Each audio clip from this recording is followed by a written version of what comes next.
Tonight, we're tracking the apologies and the fallout after more photos and a video are unearthed of Justin Trudeau in blackface. He had students in his hands that he was responsible for educating in the right way. What effect will the scandal have on the federal election? Plus, we are in Brampton talking about a big issue we're hearing this election, affordability. And in Oshawa, we're talking cars. We've got the skills and the people and the willingness. We've got the plant. We've got most of the equipment we need. There's a new plan tonight to save the GM plant by converting it to make electric cars. But will taxpayers be willing to pick up the cost and take on the risk? Good evening, I'm Mike Wise. The fallout continues tonight over photos and a video of Liberal leader Justin Trudeau in blackface. He apologized last night and he's apologizing again today, saying he didn't recognize how hurtful his behavior was, but he does now. Darkening your face, regardless of the context or the circumstances, is always unacceptable because of the racist history of blackface. Trudeau did not deny there may be other photos or videos, saying he's, quote, wary about being definitive about how many times he wore black or brown face because he didn't remember the video that surfaced today. Now, the apology from Trudeau came quickly, and so too has the reaction. This evening, my colleague Dwight Drummond hosted a town hall in Brampton talking about a big issue we're hearing in the federal election, affordability. We'll have more on that a little later in our newscast. Inevitably, though, the elephant in the room had to be addressed. Here's what some people had to say about the blackface controversy. He should have known better. I mean, a lot of people were like, cut him some slack. You know, it was 2001. People weren't as aware of these kinds of issues back then or didn't know how to articulate it back then. But I mean, 2001, he was a 29-year-old teacher. For me, it's hurt. You know, when Jagmeet Singh was on TV last night and this morning, he appealed directly to what I was feeling.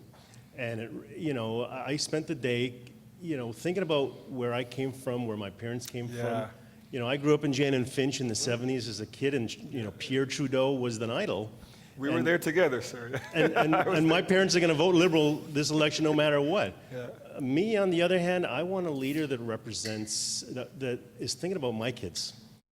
So just how damaging is this scandal? Justin Trudeau has long positioned himself as a champion of diversity. Does this revelation change that? Our Farah Morales spoke to people in Toronto about that. 3 photos, 1 video, and countless opinions. Take a walk down Queen Street West, and you can find a whole lot of them. How are you feeling about this? Mostly just hurt. I think it's just more of it's disappointing and it's a painful situation. Does it change your image of him as a leader? Not necessarily. I think it was dumb. I think it was kind of a youthful, dumb decision, but I don't necessarily think he's a racist man, but I don't know. That's also subjective. So I think past is past. You should forget about it. You don't know what you're doing when you're young, and as you grow up, you learn stuff. The bombshell revelation of the photos and video of Liberal leader Justin Trudeau in blackface is a stark contrast to the messaging we've heard from him over the past 4 years. And that's what packs the biggest punch. I think it's inherently shocking, but not entirely surprising. Kofi Achampong works closely with Toronto's Black and Muslim communities. It speaks more to a culture, I think, than any one individual, because what had allowed him to even be in that environment, to be in that outfit, to color himself, and to take pictures without any sense of discomfort speaks more to the environment and institutional settings that he was in. Because we do know that for many decades and for many years, people haven't understood the impact of imagery and its relationship to racism and bigotry. The big question today is, can the Liberal leader reclaim the image he's campaigned so hard on? My suspicion is that of all the things that have happened with Mr. Trudeau, this is the one that has the potential to do the most lasting damage, even with just a small group of Canadians. You only need 10% of people to update your views to lose the election. I'm torn. This isn't a good look.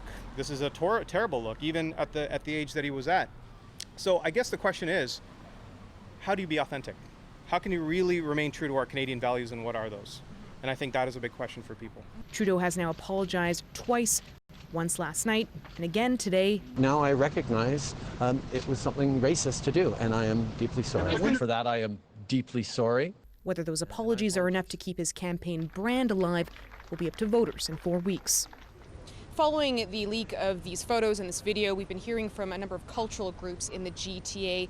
Late this afternoon, we received a statement from the Council of Agencies Serving South Asians. They called the photos and the video demeaning and racist, but I want to highlight one particular quote that they mentioned here. They said, "It's interesting to note that the loudest voices right now that are outraged by how offensive this is are not people of color. We really don't need anyone to be offended by this on our behalf, and what we do need is non-people of color to really look into the struggles of racialized communities and think about how they can be allies to our cause." So an interesting take that will surely spark a lot more debate on this issue. Keep in mind, we are only on day 2 of this controversy. Farah Morali, CBC News, Toronto.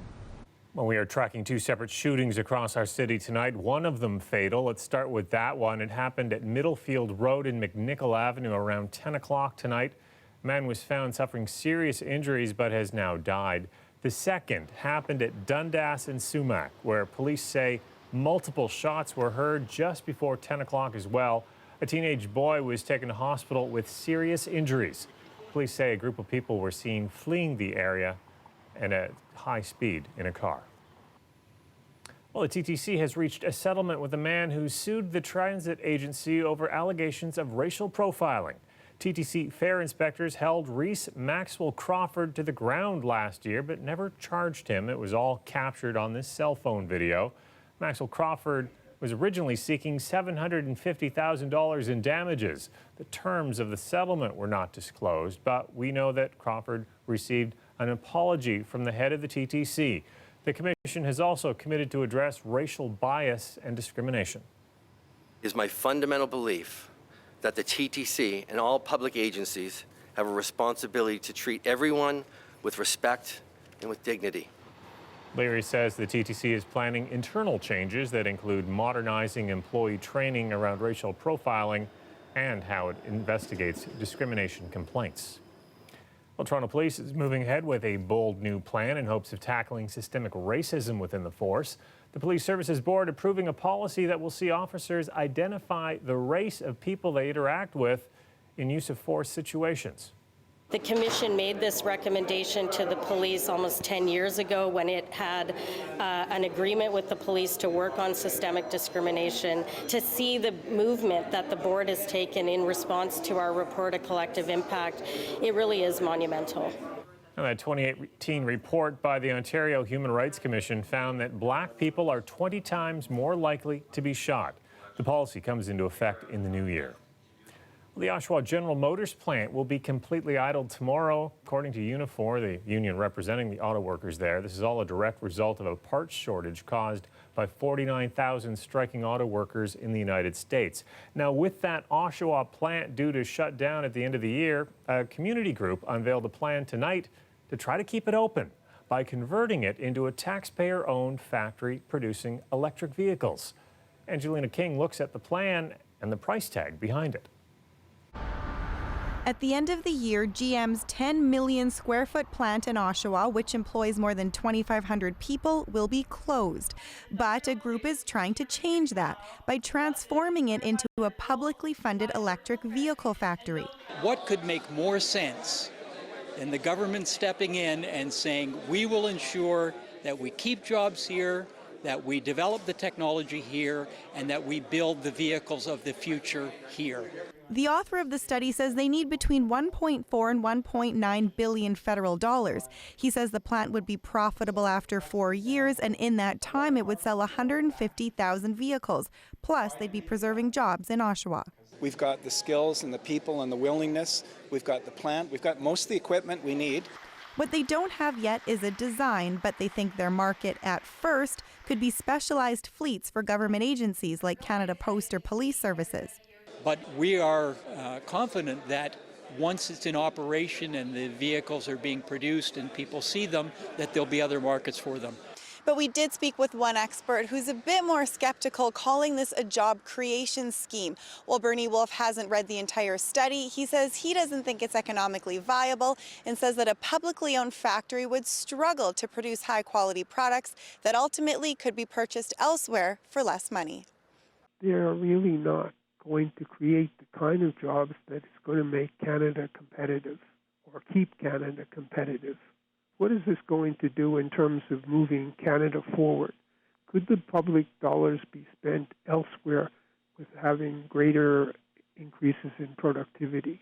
But the group says it's about being self-sufficient and employing Canadians. I can't think of anything more important than trying to do our best to tackle the environmental crisis and look after workers in the community. So it would mean the world to me if we could get this to come to fruition. If the government agrees to the funding, the study's author says employees could get to work within a year. Angelina King, CBC News, Oshawa.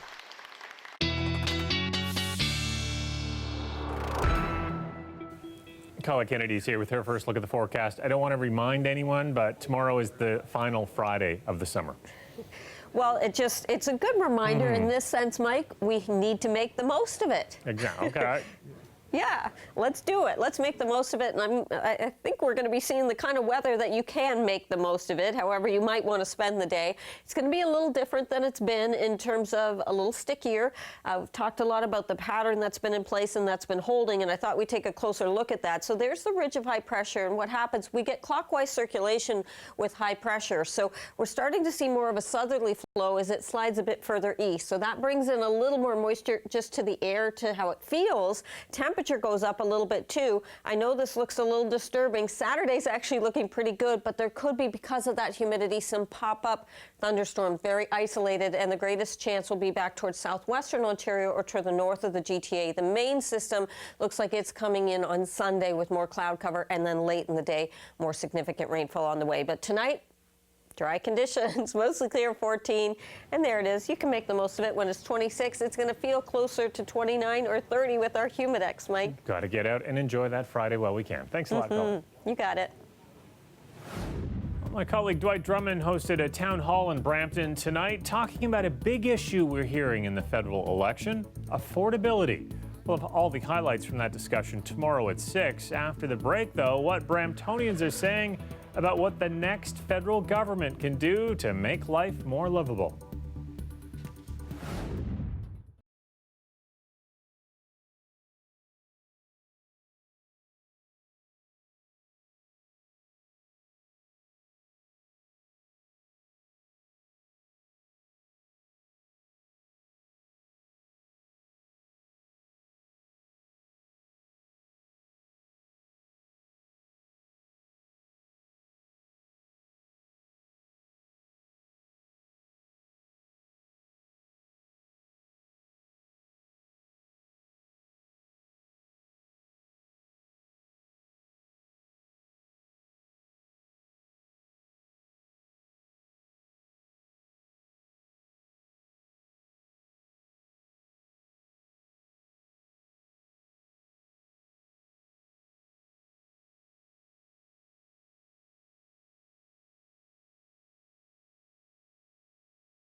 A victory for Premier Ford and his government today at the Ontario Court of Appeal. It ruled they had the, quote, legitimate authority to cut Toronto's council in half.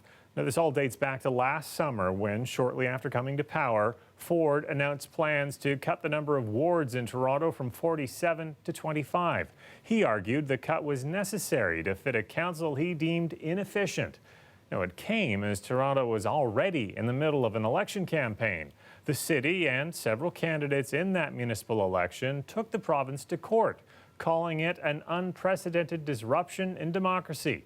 In today's 3-2 decision, the appeal judges said changing the composition of a city council is within the authority of the province. Well, we're going to take you to Brampton now. It's home to several ridings seen as key for any party hoping to form the next government. Our Shannon Martin spent the day there taking the pulse of the city when it comes to a big issue we're hearing about: affordability. It's young and diverse. It used to be where families moved for bigger, more affordable housing, but that dream is now out of reach for many. Housing is very not affordable. They should make it more affordable. There's a lot of affordability issues here that are not talked about because it's the suburbs and people assume suburbs is a rich area and people are moving out here for the $1 million homes. But the actual facts are that even like townhomes are unaffordable at this time. Yeah, I'm renting and I'm hoping to buy, right? You know what I mean? But it's still getting expensive more and more every year, right? Perhaps the government can be a little more creative in the way that they can provide incentives for young people to get their first home. It's the type of place where everyone drives, commuting, sometimes for hours, to work and school. Traffic's pretty bad now, right? It's gotten worse over the years, definitely, I would say.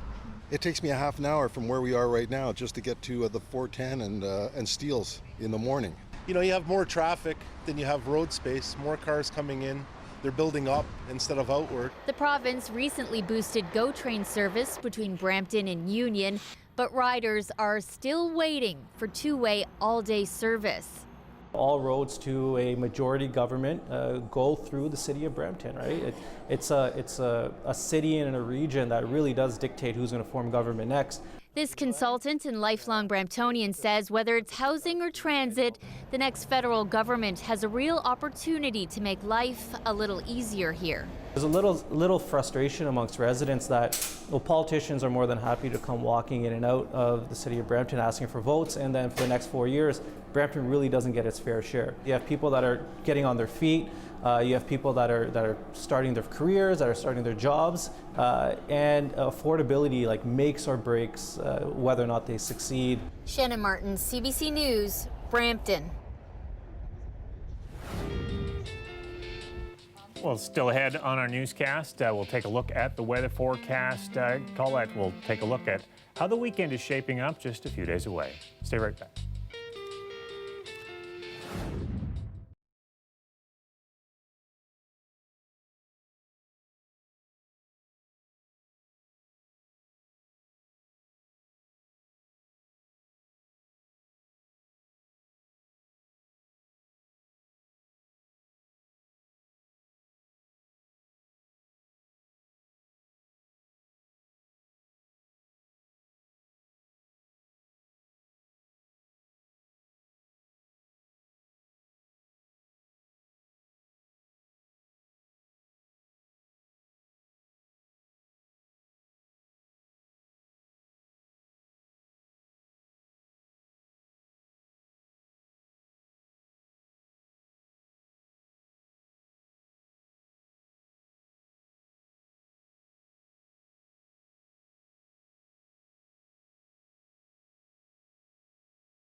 The weather update is brought to you by Train Extreme Conditions Testing. It's hard to stop a train, really hard. Train, the most reliable heating and cooling brand.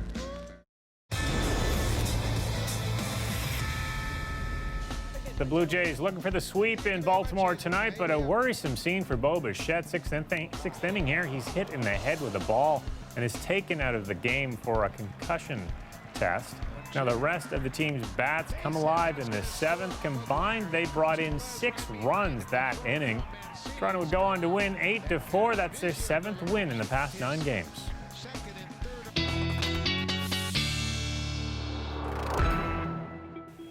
Colette Kennedy is back with her extended forecast. Looks like we have a couple nice days to enjoy the final few days of the summer of 2019. Yeah, absolutely. We're going to kind of see the peak of what we've been having in place with this weather pattern. So peaking in terms of heat and humidity for the last few days here. And then as we get closer to the first day of fall, which is Monday, so say Sunday, we really start to see changes, although still pretty humid Sunday as well. The temperature really starting to come down more so at the beginning of next week. So please don't go. I wish it wouldn't, both summer and this ridge of high pressure, but we know it has to leave us as it does. So it's kind of on the backside of it, as I was showing earlier in the show, where we get into this southerly flow that makes it even feel more summer-like, because it is getting a little humid, and the timing of the showers, we're going to walk you through that here in just a moment. A quick look at your record highs and lows and the averages for this time of year. We're going to be way above that 20.4. Average lows around 9 degrees. Yeah, we're going to be running around 5 degrees ahead of the game on that one too. These are some of the daytime highs, so some very comfortable readings, just a little cooler with the breeze off the lake there, that thermal that kicks in into Kingston. That's why the upper teens you see there. But if we look at what's happening, still those systems, most of the cloud cover, not all of it, but kind of pushes towards the north of us, going around that ridge of high pressure. So Friday looks pretty good, kind of a mix of sun and cloud. A little bit of a mix into Saturday too, but still we're protected. Now with the humidity in the air, we may start to see some isolated thunderstorms pop up. That chance is there into Saturday, into especially the afternoon and evening hours, and more so back towards southwestern Ontario, but the risk is around the GTA or just to the north of. Overnight tonight, some patchy fog possible into southwestern Ontario, and just looking at mid-teens for those overnight lows. So it feels pretty good even in the morning hours before things get going, because those temperatures are still fairly mild. Boy, mild tomorrow afternoon, upper 20s, never mind that. Humidex 35 degrees Windsor, be ready for it. And here we go into the GTA, overnight lows, clear skies to mostly clear, 13, 14 degrees for those overnight lows. And tomorrow afternoon, some very nice conditions. Just again, it is going to start to feel a little more humid. So know that even though it says 26, it feels closer to 30, and that's certainly the case into the weekend. And then into Sunday, things start to really change up for us in terms of the cloud cover and the rain, especially Monday. Change of weather for a change in seasons. You got it. That's what we've got. Thanks a lot, Colette. You're welcome. Canada's National Ballet School is celebrating 60 years, but they're also celebrating something else. I'm Talia Ricci, and coming up, we introduce you to a class where for the first time, the boys outnumber the girls.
Well, it is a first for Canada's National Ballet School. And this year's graduating class, the female dancers are outnumbered.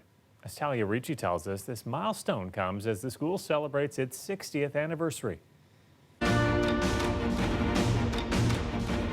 Throughout its illustrious history, countless classes, performances, pirouettes, and arabesques, the student makeup of Canada's National Ballet School is changing. 60 years later, these are the faces of 2020's graduating class. People don't generally understand how much passion and perseverance and determination it really takes to become a male ballet dancer. I think that's definitely shift now. 16 boys and 11 girls. Even though he's living it, it's a ratio that surprises Ben, who used to feel like he was keeping a secret. Definitely there was a kind of feeling of solitude, like I was doing this separate thing. I didn't have anyone who was following the same dream as I was. I kind of felt like at school everyone was going off to hockey practice or baseball practice, and there I was with my dance shoes and my dance bag going off to dance classes. Growing up dancing, I always was like the only boy in the class, but once I came here, it was just like a whole new world. Having so many boys dancing, it's really just a dream come true. Just seeing 16 boys and 11 girls in my graduating class. Leveling out the numbers has been on the minds of those running the school for decades. When I became artistic director 30 years ago, there was a lot of discussion about incentivizing male enrollment. But as a woman, I couldn't stand the idea of offering classes to boys for free and that young women didn't have the same opportunity. I thought, that's not the way that I'm going to do it. Genuine systemic change takes time. So I would say that it's been a gradual shift over the past 15 years. Stain says part of that shift was a result of bringing more dance into the community. But there's also been a natural progression of acceptance as male dancers become more visible on social media and on screen. It's so inspiring to work with these young men because they're passionate about ballet and they want to learn, they want to get ahead. They're not afraid to show who they are. And these young men hope the next generation isn't either. I just hope that little boys are no longer afraid. They no longer have this predetermined thought that ballet isn't for them. I hope that if any boy wants to move or dance, that they're free and able to do that. Talia Ricci, CBC News, Toronto. Well, that's our newscast for tonight. A big guest on Q tomorrow. Tom Power sits down with Celine Dion to talk about leaving Las Vegas, as well as her brand new album and her upcoming world tour. You can hear that tomorrow at 10 a.m. on CBC Radio 1. I'll see you back here tomorrow night at 11. Good night.